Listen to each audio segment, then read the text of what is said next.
গত সপ্তাহে বাড়ি গেছিলাম।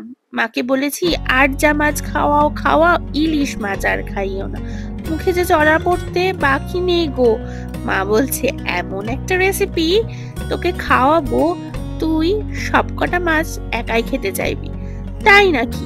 হ্যাঁ, বললো শুধু তার জন্য যা ফ্রিজ থেকে মাছের বাটিটা শুধু জলে দিয়ে দে, ব্যাস। এবার দেখলাম সুযোগের সদ্ব্যবহারই বলতে পারো।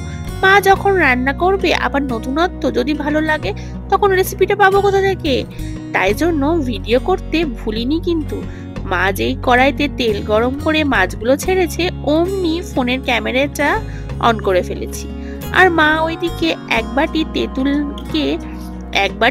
না, একটুখানি তেঁতুলকে জলের মধ্যে ভিজিয়ে রেখেছিল দেখতে, সেটাকে একটু কায়দা করে ছবি তুলে নিলাম। ব্যাস, এদিকে দেখছি মা মাছগুলোকে বেশ উলট পালট করছে, আর আমি তার ভিডিওটা করতে কিন্তু ভুলিনি, একটা স্টেপও বাদ দিইনি। চলো চলো চলো, সেটাই কি করে করলো আমি দাঁড়িয়ে দাঁড়িয়ে সমস্ত রেসিপিটা দেখেছি, তোমাদের সাথে শেয়ার করতে হবে না? এবার মশলা বলতে নিয়েছিল কি বলতো, শুকনো লঙ্কা 5 ফোড়ন, আর একটু আচারের তেল, আর একটু তার মশলা, আর একটা ছোট সাইজের পেঁয়াজ কুচি, ব্যাস। আর সেরকম মশলা লাগেনি গো।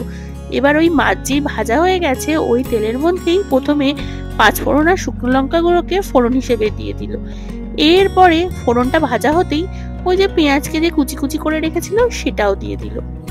ওমা, নাড়তে নাড়তে থাকলো। নাড়তে খুব একটা সময় লাগলো না, এই ধরো 30 সেকেন্ড থেকে 1 মিনিট মতন। এরপর একটা স্পেশাল মশলা মা রেডি করে রাখে, সেখানে আছে হলুদ, শুকনো লঙ্কা গুঁড়ো, আর ধনে গুঁড়ো, আর যেন কি বললো, জিরে গুঁড়ো। হ্যাঁ হ্যাঁ, এটা পরিমাণ মতন মা নিয়ে মিক্স করে রাখে কাজের সুবিধার জন্য। সেই মশলাটা দিয়ে দিল, ব্যাস, মানে 1 চামচ মতনই দিয়েছে, বেশি দেয়নি। এরপরে আচারের তেল আর মশলা যেটা ছিল সেটাও দিয়ে দিল। এরপর নাড়াচাড়া করতে লাগলো, এই ধরো 1 মিনিট মতন।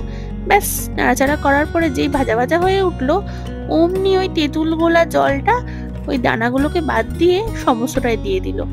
ও মা, ভালো করে সেটাকে মিক্সড করলো, মানে খুন্তির সাহায্যে একটু সময় নিয়ে। ও বলে রাখি মা কিন্তু গ্যাসের আঁচটা একটু কমিয়েই রেখেছিল, খুব একটা বাড়ায়নি। বলেছিল নাকি বেশি বাড়াতে না, তাহলে কিন্তু মুশকিল হবে। যাই হোক, কি মুশকিল হবে সেসব আমি আর জিজ্ঞাসা করিনি। যদি তোমরা জানতে চাও তাহলে কমেন্ট বক্সে কমেন্ট করো, আমি তাহলে পরের ভিডিওতে জেনে শুনে বলে দেবো। এরপরে পরিমাণ মতো নুন আর চিনি 2 চামচ দিয়েছিল। একটা কথা বলে রাখি, চুপি চুপি, সেদিনকে মাকে বলিনি, একটু টেস্ট করতে গিয়ে দেখি কি বলতো, একটু মিষ্টিটা কম। ওই যেই মহিলা, মানে আমার মা অন্য ঘরে গেছিল নাতনিদেরকে সামলাতে, আমি 1 চামচ এক্সট্রা চিনি দিয়ে দিয়েছিলাম।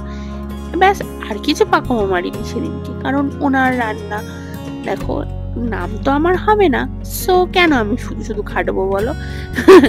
যাই হোক, মজা করলাম। হ্যাঁ, এবার যেই ফুটে উঠলো অমনি মানে মাছগুলো দিয়ে দেবে। মাছগুলো দিয়ে একটু সময় দিও কিন্তু, মানে ইলিশের স্বাদটা ঝোলের মধ্যে যেতে, আর তেঁতুলের স্বাদটা ইলিশের ভেতর ঢোকার জন্য। যাই হোক, সমস্ত সময় ওই মেরে কেটে 4-5 মিনিট দিলেই হবে, খুব একটা সময় নেবে না বলেই তো দিয়েছি। এরপরে যে 4-5 মিনিট হয়ে যাবে, ভালো করে ফুটে যাবে, ব্যাস অমনি নামিয়ে নাও। নামানোর পর একটু ভাজা মশলা উপর থেকে ছড়িয়ে দিতেও পারো, এমনিও প্রচুর স্বাদ গো। মা এটা এক্সট্রা কারিকুলার অ্যাক্টিভিটির মতন একটা কাজ করেছিল, যাই হোক সেটাকে মেনে নিয়েছি।